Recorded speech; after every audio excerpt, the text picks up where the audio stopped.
Welcome to the We Are VIP podcast.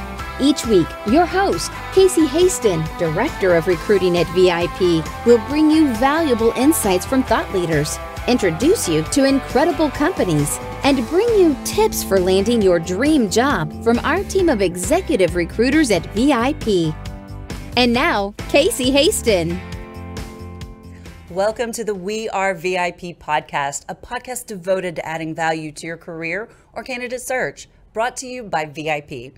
I'm your host, Casey Hasten. I'm an executive recruiter, director of recruiting with VIP, and your all-around hiring guru. It's what I love to do. That's why I get up in the morning.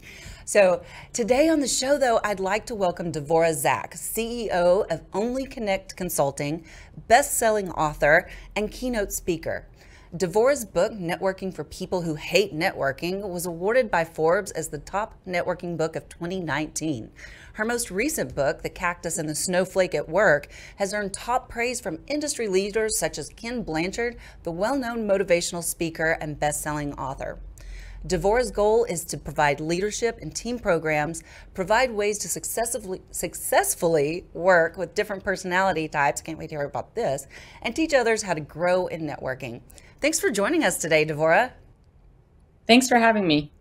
It's great to finally, after so many attempts, that we are finally getting to have this conversation.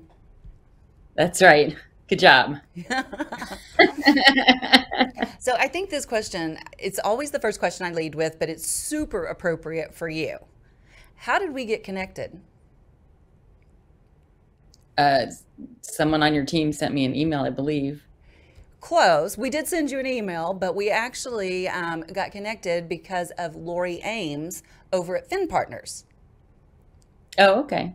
Great. Yeah. So I believe that she does a lot of your media for you and media requests and stuff like that. So she's been a really great partner for the podcast and providing some excellent guests. So we're super excited to have you here because of them as well. And I always ask that question because networking is so critical to job seekers. And you need to do it before you need your network. Would you agree with that? Absolutely. Awesome. Awesome. So as a consultant, you provide various services that ultimately get people out of their comfort zones and lead to growth. What led you to this passion of yours? I have an unusual background. I have an MBA in organizational behavior and general management. I have a degree in communication, another one in psychology, and I'm a certified practitioner of something called neuro-linguistic programming, which is a cognitive science. So it all has come together in unexpected ways, and here we are talking about it right now.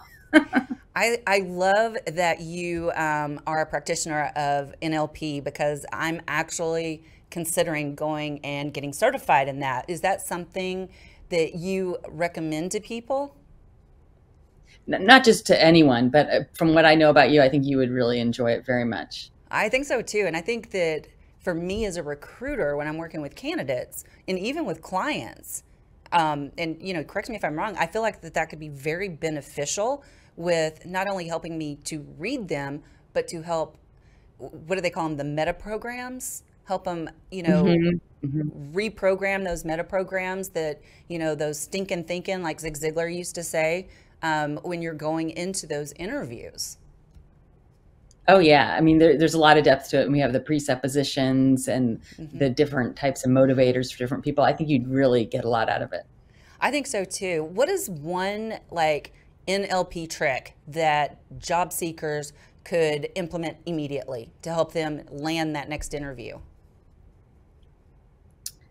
There's no such thing as failure, only feedback. So instead of getting demoralized thinking I didn't get that job that I really wanted, that's just feedback for you. And how can you turn that into a way to understand better how to portray who you are, how to be authentic and get where you want to go by understanding yourself a little bit better.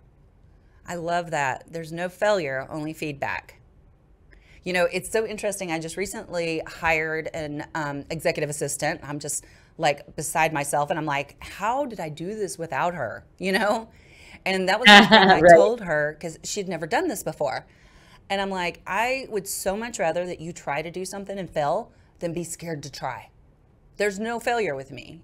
You're not going to fail. It's just, you might have to do it again, but you're not going to fail. So don't be afraid of that. And she's like, nobody's ever talked to me that way before. And I'm like, that's kind of sad. Well, you're going to be a great leader for her. I hope so. I hope so for sure. So you've written 3 internationally released books, all translated into 45 languages, I believe. You're award-winning. Actually, 4. Oh, 4. Okay. Yeah. I lose track myself. Well, that's awesome. So your award-winning book, Networking for People Who Hate Networking, gives advice and tips to those who hate networking. What advice would you give to a job seeker that is trying to network in hopes of finding a job? First is to understand yourself, to get to know yourself as well as possible. And then be true to yourself when you're engaging with others. So a lot of people think we need to be someone we're not when we're networking, and it's really quite the opposite, to be sincere. And sometimes less is more in networking. If you do a lot of research and prepare in advance, you might have to knock on a lot fewer doors than you might think, virtually or literally, because you are focusing and targeting what you really want, because you know what you really want, because you've spent some time on understanding who you are. When do you think somebody should start networking? Well, like it or not, life is a networking opportunity. That's good news and bad news, and it's the same news. So it's not so much when you start, but to realize that any moment is potentially networking. That doesn't mean to be overwhelmed by it, but networking doesn't just take place at networking events.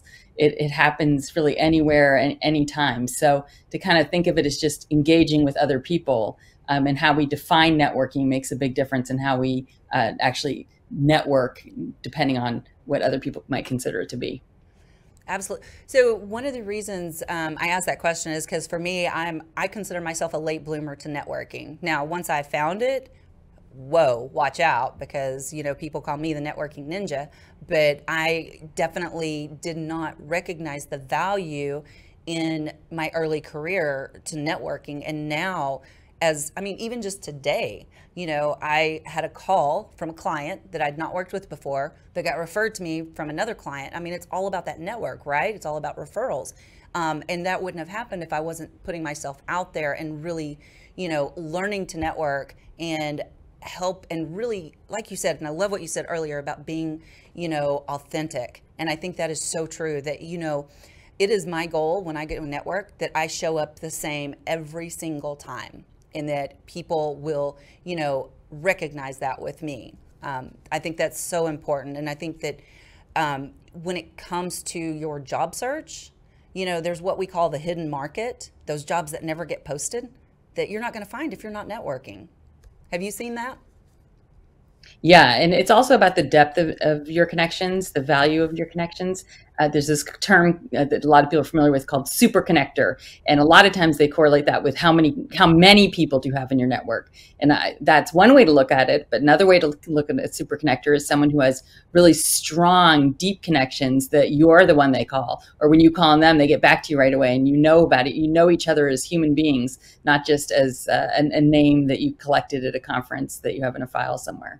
Oh, I think that is so important. What you just said is forming those deep connections, and not just, you know, collecting like it's a collector's item or something, because those are not the people that are going to remember you, right? If you don't take time to build those relationships after you make those connections, it's a useless exercise.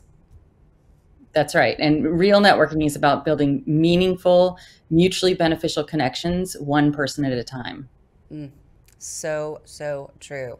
It's, to me, I love to network. I mean, as soon as I get done here, I'm heading to a networking event that I'm super excited about. And I've been inviting people all day long. I'm like, you want to come with me? It's going to be fun. Come on, you know? So we'll see how it turns out. I think we're going to have a pretty good crowd. But it doesn't come that naturally for everybody. So what do you think makes it difficult for some people to do the networking? What makes it difficult is that people misinterpret what real networking is about. So a lot of people will automatically equate in their brains the idea of networking is constant contact is more, to get out there as much as possible. And that works for about 15% of the general population. And you may fall into that 15%.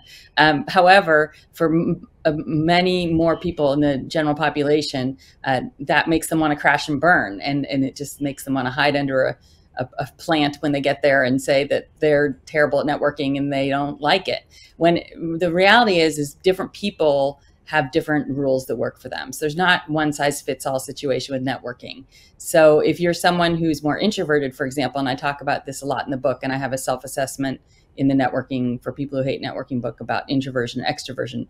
And then one is not better or worse. It's understanding who you are and working with rather than fighting against your natural predisposition. So for you, you're energized by the idea of finishing this up and then going to a networking event. That fills you with excitement and you kind of light up when you talk about it. For other people, it has the opposite effect. So it's not saying I should be someone I'm not. It's saying this is who I am. How do I work with that, my personality style, and honor it so that I can be as effective as possible? So for some people, it's collecting. For other people, it's connecting. Oh, I like that. And so if I'm an introvert, and what steps could I take so that I could get out of my comfort zone? Right. So one of the primary distinctions of an introvert is that they think to talk. So you might say to yourself, if you're an introvert, oh, okay, so I think to talk. So therefore I can't be spontaneous at a networking event. So therefore I shouldn't go to networking events. That's not what I'm espousing at all. It's the opposite. It's if I say I'm an introvert, so therefore it's just a fact. I think to talk. I'm never going to change that. It's who I am.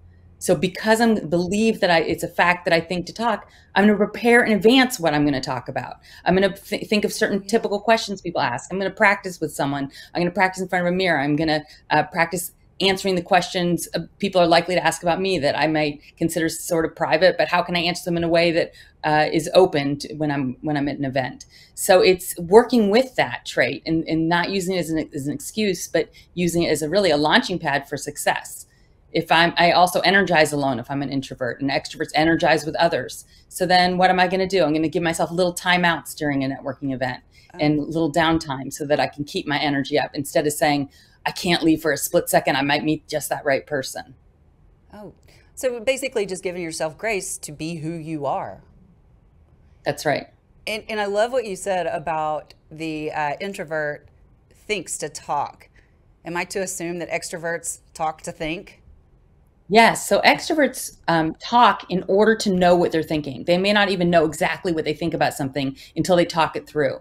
Introverts have to really process in their brains until they know what they really think. That means that when an introvert says something, they're already bought into it. Whereas an extrovert says something to know what they really think about something. So we need to expect that from different people because people live life in really different ways. So if an introvert says something, they really feel it strongly. And the extrovert's the opposite. They know if they feel something strongly by having a conversation about it. Introverts also prefer one-on-one interactions in general, and extroverts prefer group interactions. So I'm giving some examples of the defining characteristics, but really what I want you to do is think of a continuum. So it's not that everyone's one or the other and you just pile up on one side of the continuum and other people pile up on the other side. It's more that most of us have something of both in us. It's just a matter of how strongly we identify with each of those temperaments. That, I don't think anybody has ever explained introvert and extrovert to me quite like that. That's really fascinating because as you're talking, I'm sitting there thinking about the people in my life that I interact with on a daily basis. I'm like, oh, that's so true. That's why, like sometimes when I'll talk with my boss and I'll say something to him and I'm that person, like if I have a thought, it falls out of my mouth, right? Before I have no filter. And it was so interesting because when I first started working with him, I would say something and he would sit there and he'd look up and I'm like, well, what? But we've learned to communicate in our different communication styles. And I call him a passive thinker and I'm an active thinker, which just means I'm expressive where he's more reflective, right? But it's fascinating the way you said it. And even in my personal relationship, my boyfriend's a severe introvert. And what you said just made so much sense because he does not say anything unless he means it. So, Well, I'll tell you one other key trait that you'll like, which is that introverts go deep, extroverts go wide. That means introverts prefer fewer, deeper relationships, interests, stimuli. Extroverts like a lot of action, a lot of people, a lot going on. So that's a pretty big difference. And something to remember is an extrovert, when they're working, they get energized by interruptions. They like to be able to interrupt people and check in, and keeps their blood flowing and keeps their energy up. Introverts are the opposite. So what an introvert's thinking when you say, hey, how's it going? When they're maybe working on a proposal or a project, what they're really thinking is, it was going great until you asked me how it was going. Because they go deep into thought and they can lose that train of thought. So just more fun stuff for you to think about. It's like you've been watching me. Some of my book reviewers say it's like I've been following them around. That is insane, because I just truly, like, you've just described myself and my boyfriend. So in those two little sentences, and I'm like, yeah, come on, let's go. You know, and I call it multitasking. I know nobody can really truly multitask, but No, that might be the book of mine that you forgot I wrote. So we have our networking for people who hate networking. And we have the cactus and snowflake, which you talked about. And we have the managing for people who hate managing. But one of my books is single tasking. So maybe you should read this one too. I probably should, because I know that I am not, what is it? Jack of all trades, master of none. That's my task list. Yeah. Or I like to say you can do one thing well or two things poorly at any given time. Exactly. But we'll tackle that some other time. Yeah. So let's talk about your book. You wrote that book called The Cactus and Snowflake at Work, How the Logical and Sensitive Can Thrive Side by Side, which I find fascinating. Can you describe these two types of personalities and give advice on how they can work together?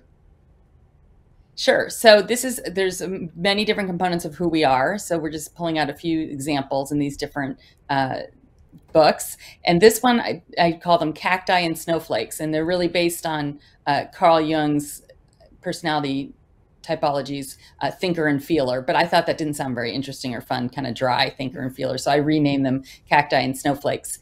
And cacti lead with their head. They're more logical, analytical, and direct. And snowflakes lead with their hearts. They're more sensitive, empathetic, and diplomatic. And this is a whole other exciting component of personality that I've had so much fun delving into. And they misunderstand each other a lot, and they often live in the same families in the same workplaces. And they're both just wonderful. They're motivated in different ways, and they experience the world completely differently from each other. So, okay, so the cactus leads with their heads. Tell me a little bit more about the snowflake. I'm trying to figure out which one I am, which I think I know. So just like with the introvert extrovert, I want you again to envision a continuum. Many people are somewhere along the middle, or not necessarily one extreme or the other. In the book also, The Cactus and Snowflake at Work has another self-assessment, so you can find out exactly where you are in the continuum. And so a snowflake is more sensitive, more ethereal. Think of picturing a snowflake, into uniqueness, and things can really blow a snowflake one way or the other, and things can really impact them, people's words or experiences. A cacti is more hardy, sturdy, more prickly, is some cacti will proudly describe themselves. Again, there's no better or worse aspect of this personality. It's just really understanding that people are living the same experiences as you and having a completely different reaction. And it's not that one's incorrect. It's just that it literally happens. Life happens differently to different people. There's a concept I introduced in this book, which I call the non-event. And very often we have misunderstandings between thinkers and feelers. One person has an experience, like maybe we were in an elevator together and you didn't acknowledge me. So that my event was that I was dissed, and I was not, you must not like me, or you were mad at me, or I can make up all kinds of stuff in my head. For you, more likely than not, it was an absolute non-event. It wasn't that you have a different perception of what happened. It's that nothing really happened in your world. You just got in the elevator, you were lost in thought or reading an article and got off. There was no situation. And this idea of the non-event can really help us understand why people react so differently to so many different situations. I really like that. And I'm going to start practicing that just a little bit more and looking at things as if it's a non-event, because I mean, you know how we are. We write scripts in our head, right? Just like you just said, that person in the elevator, they made up this whole dialogue about why the other person didn't say hello, right? When in reality, it was nothing. And I think so many times, especially in the workplace, things will escalate over non-events because people start trying to fill the gaps in their head and they make stuff up, and it's totally not true. Right. And you'll love this corollary to the non-event. It's an acronym that I've created for this new book, and it's NAY, N-A-Y, and it stands for not about you. More often than not, when we're really worked up about something, 98% of the time, it's totally has not have anything to do with you. It's not about you at all. And just keeping that as a belief system can really shift the stories we tell ourselves in our head. I love that. I am so going to use that just because, and I think I'm pretty good, but it's taken me a long time to get to this point where it's, you know, my favorite saying is, it's none of my business what other people think about me, you know, and I don't let people rent space in my head and talk trash to me. So I think that nay is another great little tool that I could add to my tool belt to just further along with that growth. So thank you for that. I really appreciate that. Sure. So how important is it to have the different kinds of personalities in a work environment? I mean, do you think it leads to greater success? Well, first of all, let's just start with the premise that if your work environment includes more than one person, it exists. The diversity in personality exists. So it's there. And the way you phrased the question was, how important is it? I think the way I would answer that is important to allow different personality styles to exist in the work environment, that to not get caught up in what's right or who's right or which is better, but to say the fact is we're going to have different personalities in our work environment. And we're going to be a way more effective work environment because we acknowledge that, accept it, and work with our differences. It doesn't mean we all have to get along. It doesn't mean we have to connect with everybody. What it means is understanding where people are coming from and creating systems. So, like Snowflake talked to me when I was writing this book and said, "What if I can't relate to someone else like a cactus? What if we just don't click?" And I said, well, that's okay. The goal is not to click with every person you meet, but the idea is to create systems of how you can mutually be effective in the workplace. And by the way, you can use different language, and I call it cactus or snowflake language. So in that, use different language for what motivates different personality styles. So a cactus would say, well, we'll be more productive. And a snowflake will say, we'll all get along better. Because Gotcha. Those are values that each of them hold. Very true. Very true. And, you know, and I've worked in those places where people want you to conform to this, you act this way, you don't do that. And they really stifle the authenticity of, you know, the people that are in that office. And it's a miserable, toxic environment when people try to do that. But I'm very grateful to say even now that, you know, I work in an environment where creativity is encouraged, you know. I'm a recruiter, but I was encouraged to go do a podcast for the company. That's pretty creative, you know? That's great. And they sure got that one right. Well, thank you. Well, but then there's those in the office that they're like, no way do I just want to sit at my desk. I want to pound out the calls. I just want to, you know, do my work. I don't want to do anything extra. And that's okay. We all have to support each other in whatever role it is that we want to play. And I think that sounds to me like that's what your book is about. That's a great summary. Mm-hmm. Awesome. So how can job seekers establish confidence in themselves in preparation for their job search? I know we kind of jumped all over the place, but really want to bring it back to the job seekers. So I would say, first of all, and I started off saying something similar to this when we first began our conversation, is to get to know yourself as well as possible, and then accept yourself, and then follow your instincts also. So sometimes we go to an event, or we're at a job fair or looking for work, and we think we know who the right people are. Mm-hmm. So one piece of advice I would give everyone out there is to assume you don't know who the right people are. To assume you never have any idea who the right people are. But one thing I can guarantee is that if you're talking to someone and you decide that person's not the right person, you won't be the right person to them. because we shut down when we think someone's not right. So to assume people are the right person, and your job is to find out why. How come out of this whole event, this whole world, you're standing with this person instead of anyone else having this conversation? Your job is to learn why this must be a good, important conversation to have. It doesn't mean you have to stick with them for the whole evening or for the whole event or the rest of your life. It just means that in that 5 or 10 or 15-minute period, just to be fully present for the person that you're engaging with. So that's one piece of advice I would give. And then if there's someone that you just hit it off with and it seems like it doesn't make sense, maybe they're just retired or they're in a completely different line of business or they live in a different country or there's just some reason why it doesn't seem practical that this would be a connection for you. That doesn't matter. Don't try and always be too practical. Just if you feel a connection to someone, then keep that connection because you never know what that means. That is so true. And I'm of the opinion, and I tell people this all the time, that if you think I need to meet someone, I probably need to meet them. You know, you don't have to ask me for permission to introduce people to me. If you think I need to meet them, introduce them. And I will have a conversation with anybody that asks for one because I'm in the business of you never know.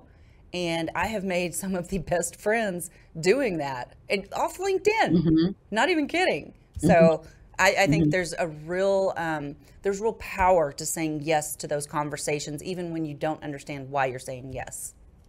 So that's right. That's right. This has been such beautiful information, and I love what you're doing, and I appreciate the. So is the Cactus and the Snowflake? Is it out now? Because when we first talked, it wasn't out.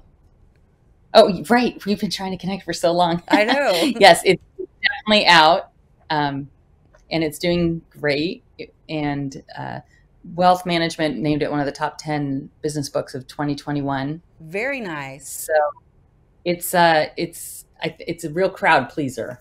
There's something for everyone. And all my books are fun to read, good humor in them. They're not tedious at all. They're really page turners, I've been told. That is awesome. Well, I've skimmed through yours. I'm sure, as you know, I've interview authors every single week, and I try to read as many as I can, but I've gotten to the point where I'm having to just skim before I get the authors on the podcast. But I've been so blessed to be able to meet so many great authors like yourself and be able to experience your work, firsthand from you. I think that's so powerful. Okay, so before I let you go, I do have to ask you our 3 VIP questions. Are you ready? I'm ready as I'll ever be. Okay.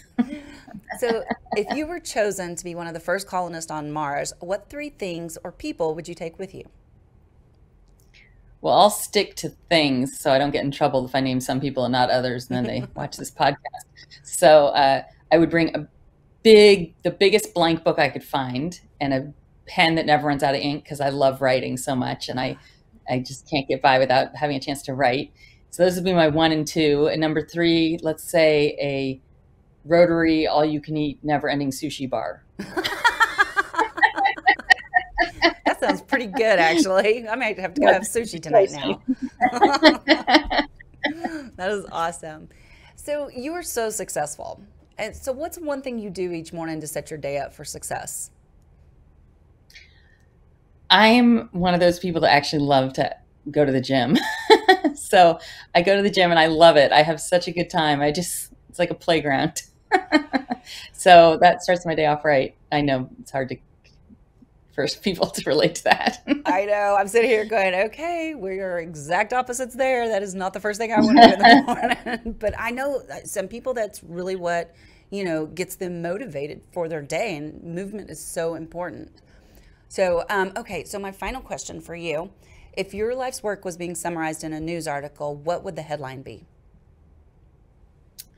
It could be what someone said about me from one of my first big job opportunities. And he said that he went back and told his company I was high risk, high return. So maybe that was what the article would be called about me, high risk, high return. That is because I have such an unusual background. So. That is so awesome. I love that so much. Well, Devora, how do people get in touch with you? How do they find your books? So you can find my books anywhere books are sold, including online. Amazon often has sales for them. And you can just put in my name, Devora, Devora, Zack, Zack, or the names of any of my books, The Cactus and Snowflake at Work, Networking for People Who Hate Networking, Single Tasking, your favorite, and Managing for People Who Hate Managing. So you can do that. You can also visit my company website, myonlyconnect.com, for more information about my work that I do with companies and keynotes. And you can also look up the website by the name Cactus Snowflake. Oh, nice. That makes it easy right there. So yeah. Well, awesome. Well, this has been a real treat. I'm so glad we persisted and made this happen today. And I just have one last thing to say to you. You are a VIP. Oh, thanks. So are you. And that's a wrap for today. Join us next week here on the We Are VIP podcast. We'd love to know how we can help you be a VIP. To find out more, log on to wearevip.com.